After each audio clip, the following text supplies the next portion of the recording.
Salut, vous regardez Deux Gouttes de Culture, l'émission mensuelle de culture générale. C'est bientôt les fêtes de fin d'année et vous allez sans doute être entouré de plein de gens qui boivent leur vin en utilisant des mots savants.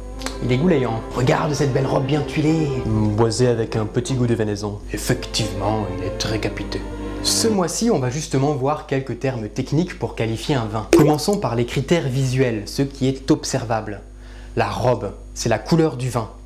La robe peut être ambrée, couleur rappelant l'ambre, pour les vins blancs ayant vieilli longuement. Ou bien par exemple, un vin tuilé, c'est une couleur rouge-jaune pour un vin rouge vieillissant. Aqueux, pour un vin peu concentré. Clairet, c'est un vin rouge léger, peu coloré. Limpide, pour un vin qui ne contient pas de matière en suspension. Brillant, pour un vin très limpide dont les reflets brillent fortement à la lumière. On peut aussi observer l'effervescence. C'est un vin qui dégage des bulles de gaz avec possible mousse à la surface.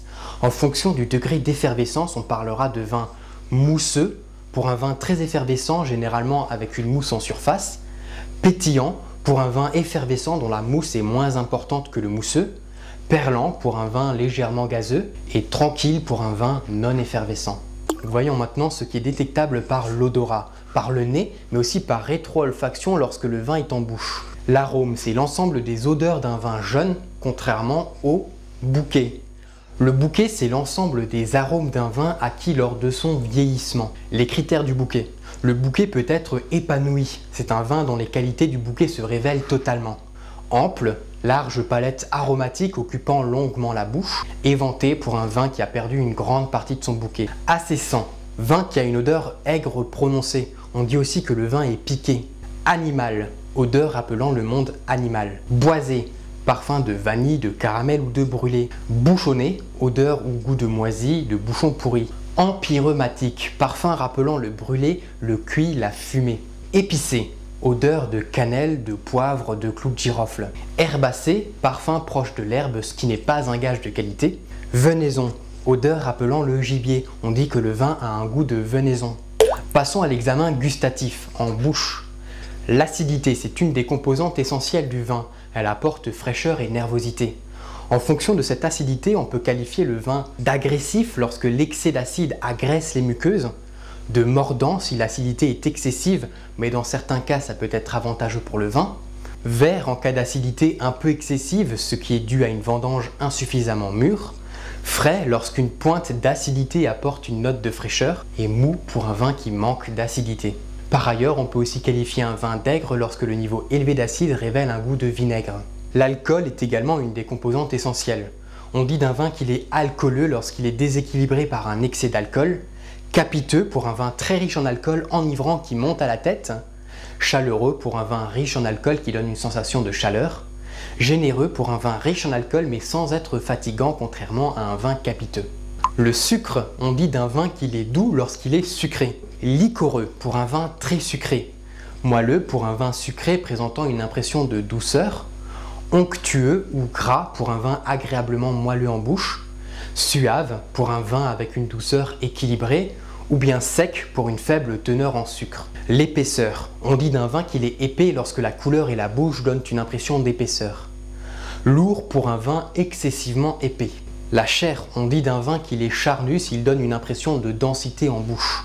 L'astringence, c'est la sensation marquée par les tanins qui dessèchent les gencives et la bouche.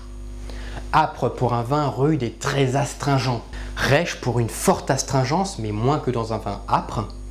Solide pour un vin bien charpenté. Charpenté, c'est un vin très tannique avec un bon potentiel de vieillissement. Ou bien coulant pour un vin souple et agréable dépourvu d'âpreté. On dit aussi qu'il est goulayant.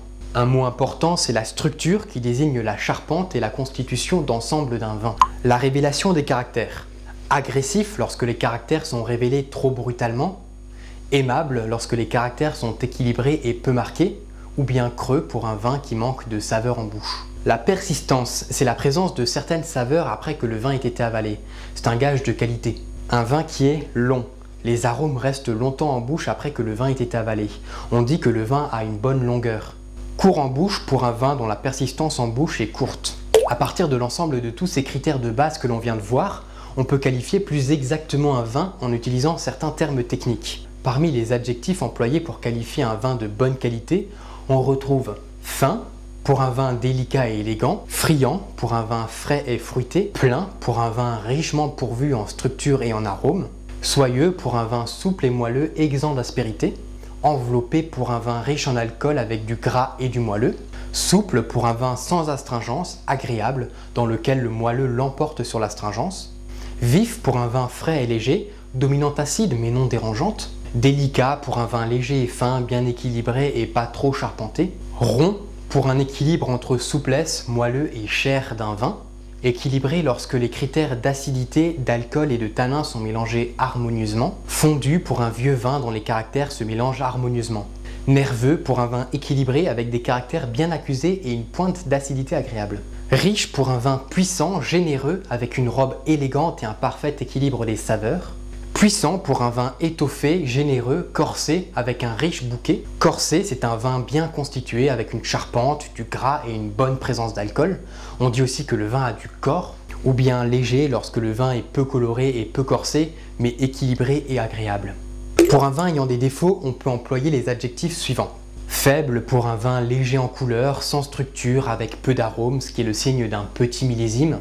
Fermé pour un vin qui n'exprime pas encore toutes ses qualités aromatiques. Austère pour un vin plutôt jeune et tannique, simple d'expression, pauvre en arômes. Anguleux lorsque le vin manque de gras, de rondeur et de souplesse, avec un excès de tanin et d'acidité. Acerbe pour un vin âpre et vert avec un excès de tanin. Dur pour un vin astringent et acide à l'excès, ce qui peut être atténué par le vieillissement du vin. Voilà.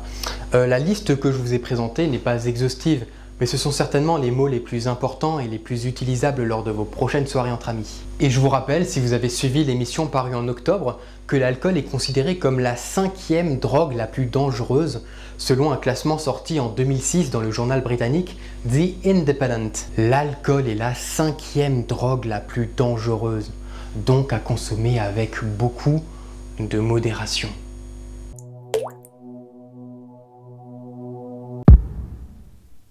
Le mot du jour, c'est encenser. Le verbe encenser signifie flatter de façon excessive, faire l'éloge de quelqu'un, à la limite de l'adulation, de l'adoration. On utilise ce mot comme dans la situation suivante.